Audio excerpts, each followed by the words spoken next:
সঠিকভাবে করা এটা আমাদের দায়িত্ব। কি এই মসজিদ হলো তোমাদেরই মসজিদ, মসজিদটা কাদের? তোমাদেরই মসজিদ। আবার এই উজুখানাও তোমাদের। এনের পানি অনেক কাছে চাপে বেশি ব্যবহার করে, অনেকে কথা বলে, একদিক দিয়ে কথা কয় আর দিক দিয়ে আবার পানি করতে থাকে। এভাবে করা যাবে না, যাবে? কোরআন শরীফে আছে ইন্নাল মুবাজ্জিরিনা কানু ইখওয়ানাশ শায়াতিন, নিশ্চয়ই অপচয়কারী অপব্যয়কারী শয়তানের ভাই। তাহলে পানির অপচয় করা এভাবে বিদ্যুৎ হোক যাই হোক সবটাই আমাদের সাশ্রয়ী হতে হবে। আর টিস্যু সবাই পকেটে থাকবে। তাহলে মসজিদের টিস্যু আর আসাই আমাদের আসা যাবে না, যাবে?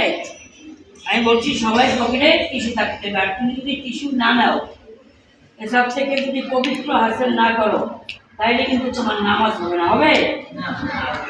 তোমার পোশাক, তোমার যে পায়জামা, কল্যাণের বস্ত্র, এগুলি তোমার পবিত্র থাকতে।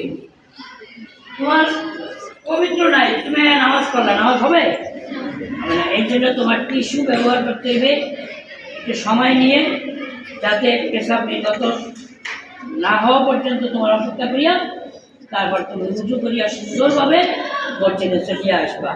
আর বাহিরে ঘোরাফেরা করবে না। অনেকে দেখা যায় ক্লাসে লেজার হওয়ার সাথে সাথে খানা খাইতে বসে যায়। এটা কিন্তু এলোমেলো হয়ে যাবে, আর শৃঙ্খলা থাকবে না। সবাই নামাজ পড়িয়া তারপর খাইবা। আমাদের বাড়ির পাশে আমরা মুরব্বী মারা গেছে, একটু দোয়া করবা। আল্লাহ ربنا ظلمنا أنفسنا وإن لم تغفر لنا وترحمنا لنكونن من الخاسرين। আল্লাহ যা কিছু আমল করো ইয়ার সব থেকে নবীজি রওজায় পৌঁছে আমিন। আমরা যারা হাত তুললাম, আমাদের মা বাবা দাদা দাদি আত্মীয় স্বজন যারা কবরে চলে গেছে তাদের ইয়ার সব করতে।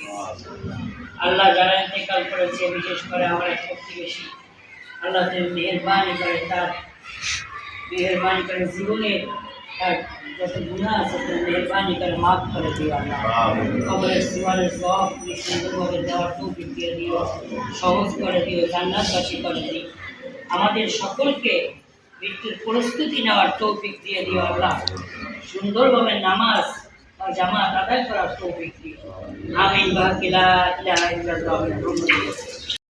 সঠিকভাবে করা এটা আমাদের দায়িত্ব। কি এই মসজিদ হলো তোমাদেরই মসজিদ, মসজিদটা কাদের? তোমাদেরই মসজিদ। আবার এই উজুখানাও তোমাদের। এনের পানি অনেক কাছে চাপে বেশি ব্যবহার করে, অনেকে কথা বলে, একদিক দিয়ে কথা কয় আর দিক দিয়ে আবার পানি করতে থাকে। এভাবে করা যাবে না, যাবে? কোরআন শরীফে আছে ইন্নাল মুবাজ্জিরিনা কানু ইখওয়ানাশ শায়াতিন, নিশ্চয়ই অপচয়কারী অপব্যয়কারী শয়তানের ভাই। তাহলে পানির অপচয় করা এভাবে বিদ্যুৎ হোক যাই হোক সবটাই আমাদের সাশ্রয়ী হতে হবে। আর টিস্যু সবাই পকেটে থাকবে। তাহলে মসজিদের টিস্যু আর আসাই আমাদের আসা যাবে না, যাবে?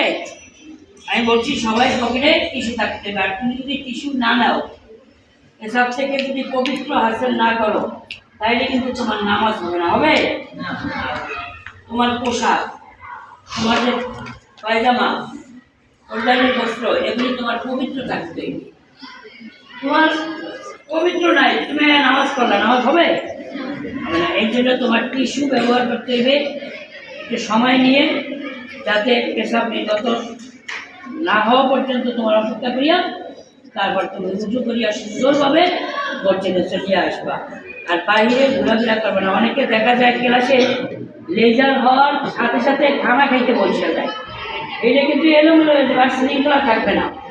সবাই নামাজ পড়িয়া তারপর খাইবা। আমাদের বাড়ির পাশে আমরা মুরব্বী মারা গেছে, একটু দোয়া করবা। আল্লাহ ربنا ظلمنا أنفسنا وإن لم تغفر لنا وترحمنا لنكونن من الخاسرين।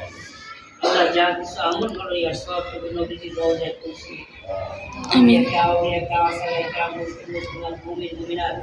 আমরা যারা হাত তুললাম, আমাদের মা বাবা দাদা দাদি আত্মীয় স্বজন যারা কবরে চলে গেছে তাদের ইয়ার সব করতে। আল্লাহ যারা ইন্তেকাল করেছে, বিশেষ করে আমার এক প্রতিবেশী, আল্লাহ মেহরবানি করে তার মেহরবানি করে জীবনে তার যত গুনাহ আছে মেহরবানি করে মাফ করে দিও। আল্লাহ কবরের জীবনের সব সুন্দরভাবে দেওয়ার তৌফিক দিয়ে দিও, সহজ করে দিও, জান্নাতবাসী করে দিও। আমাদের সকলকে মৃত্যুর প্রস্তুতি নেওয়ার তৌফিক দিয়ে দিও আল্লাহ। সুন্দরভাবে নামাজ বা জামাত আদায় করার তৌফিক দিও। আমিন। বাকিলা ইলাহা ইল্লাল্লাহ।